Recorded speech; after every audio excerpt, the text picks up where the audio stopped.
Bactéria. Sempre que ouvimos essa palavra, imediatamente associamos a doenças. Sim, é verdade. As bactérias são responsáveis por inúmeras doenças no ser humano, nos demais animais e nas plantas.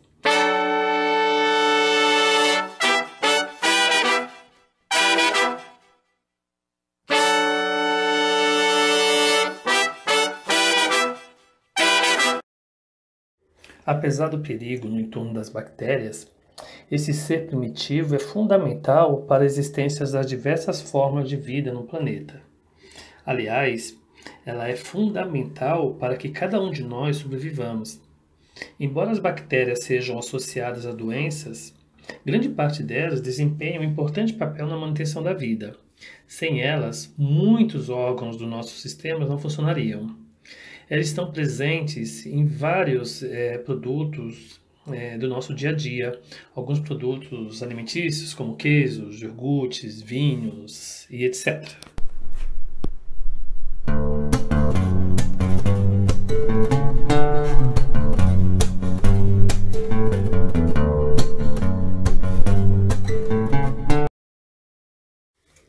Na verdade, há mais bactérias no seu corpo do que células humanas. Já se acreditou que no nosso corpo havia 10 bactérias para cada célula humana. Hoje, esses cálculos foram refeitos e a proporção entre bactérias e células humanas é de 1 para 1,3.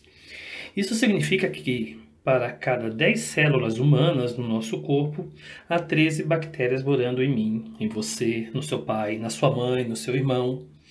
Se você é uma pessoa de 70 quilos, isso significa que a sua massa corporal terá aproximadamente 30 quilos de células humanas e 40 quilos de bactérias.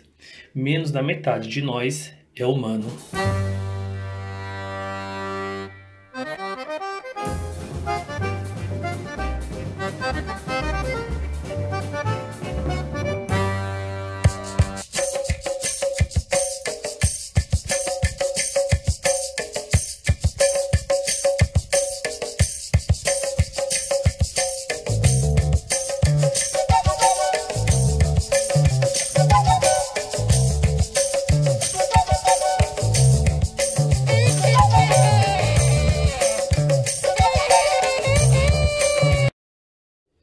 As bactérias auxiliam nossos órgãos de defesa, nosso sistema digestório.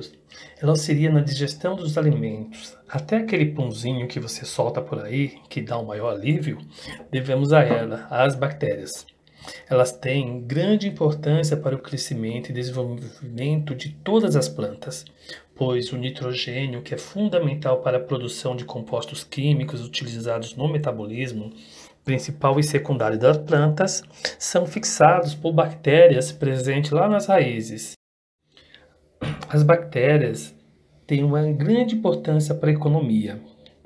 São utilizadas nas indústrias alimentícias, farmacêutica, de cosméticos, na medicina. Na engenharia genética, são largamente utilizadas para a produção de organismos geneticamente modificados e nas plantas transgênicas. O DNA das bactérias são retirados e colocados para fazer recombinação para gerar novas características em plantas e em animais, que são os organismos geneticamente modificados ou os transgênicos.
As primeiras formas de vida, as bactérias, viviam nos lugares primitivos.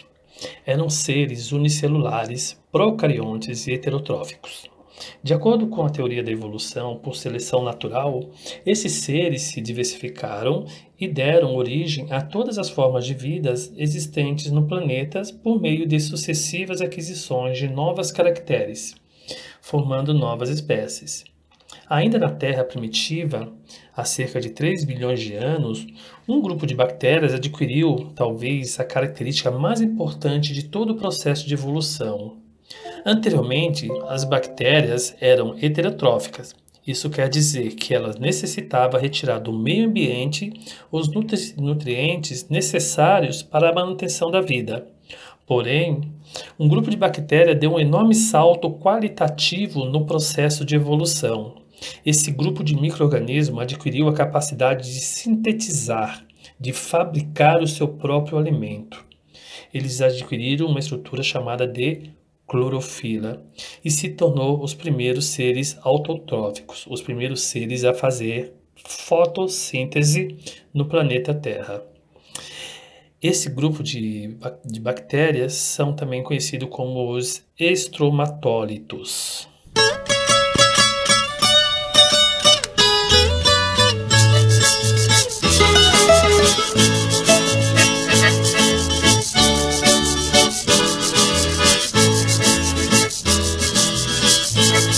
Astronauta libertado, minha vida me ultrapassa em qualquer rota que eu faça.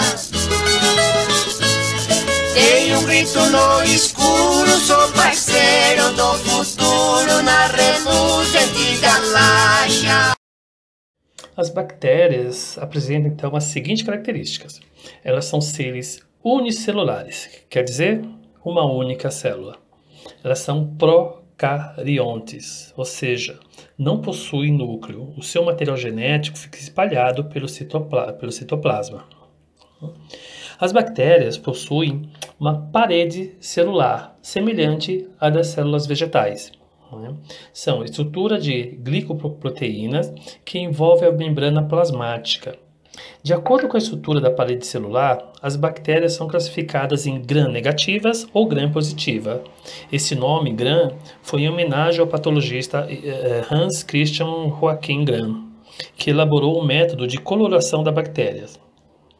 Então, assim, as bactérias gram-positivas possuem uma espessa camada de glicoproteína na sua parede celular. Ao contrário, a gram-negativa possui uma parede celular mais fina, uma camada mais fina de glicoproteína.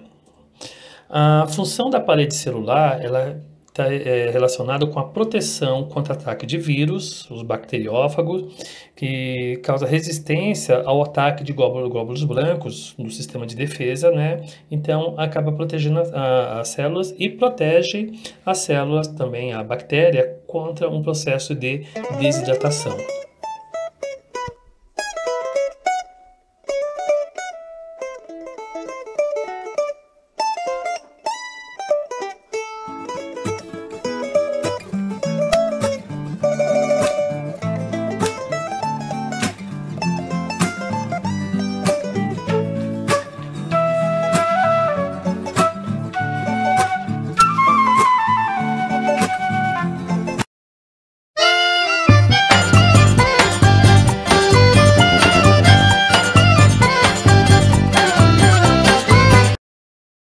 Quanto à forma o modo de vida das bactérias, né, relacionado principalmente ao seu meio de nutrição. Então, as bactérias elas podem ser heterotróficas. Significa que os seus nutrientes ela vêm de fontes externas do meio ambiente. E as heterotróficas elas podem ser as decompositoras ou saprófitas. Significa que elas compõem a matéria orgânica de outros seres vivos, tá? Sobretudo matéria orgânica de seres já mortos. As bactérias heterotróficas também elas podem ser parasitas, significa que elas agridem outros seres vivos para a obtenção de alimentos orgânicos, causando inúmeras doenças, tá? Que ele precisa de um hospedeiro para poder sobreviver. E existem as simbiontes, que são associadas a outros seres, porém não agridem. Então ela precisa de outros seres, mas ela não agride esse ser. Ao contrário, ela beneficia aquele ser. São, por exemplo, as bactérias que habitam o nosso sistema digestório e que ajudam na digestão de determinados tipos de nutriente.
Então, além das bactérias heterotróficas, nós temos também as bactérias autotróficas.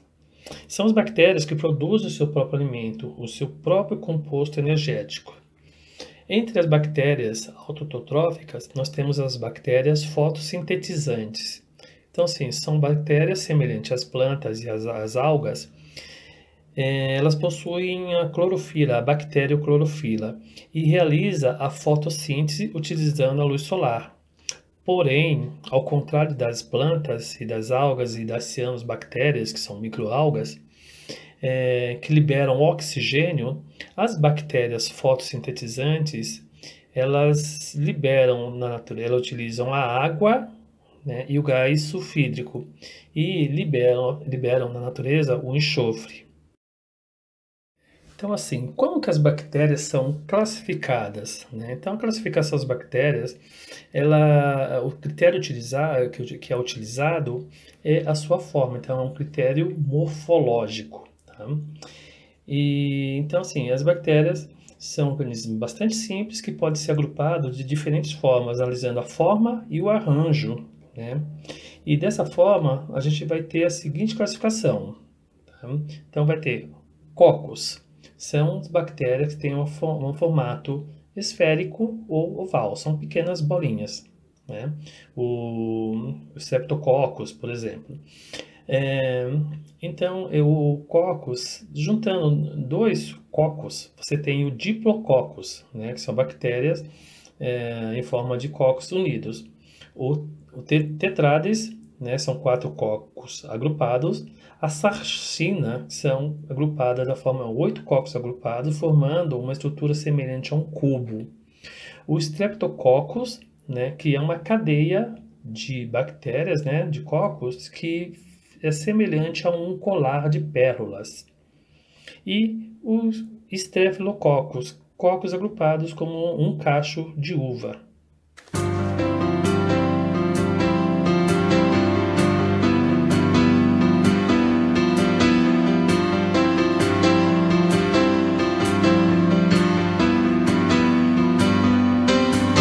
Então, além do coccus, temos o bacilo, tá?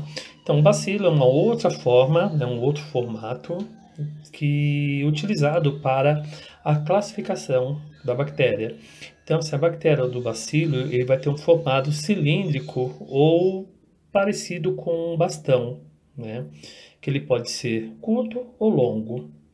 Existe os bacilos, são o diplobacilos, que são bacilos dispostos aos pares, né, unidos 2 a 2, ou o streptobacilos, que é uma cadeia de bacilos, são vários bastões unidos um ao outro.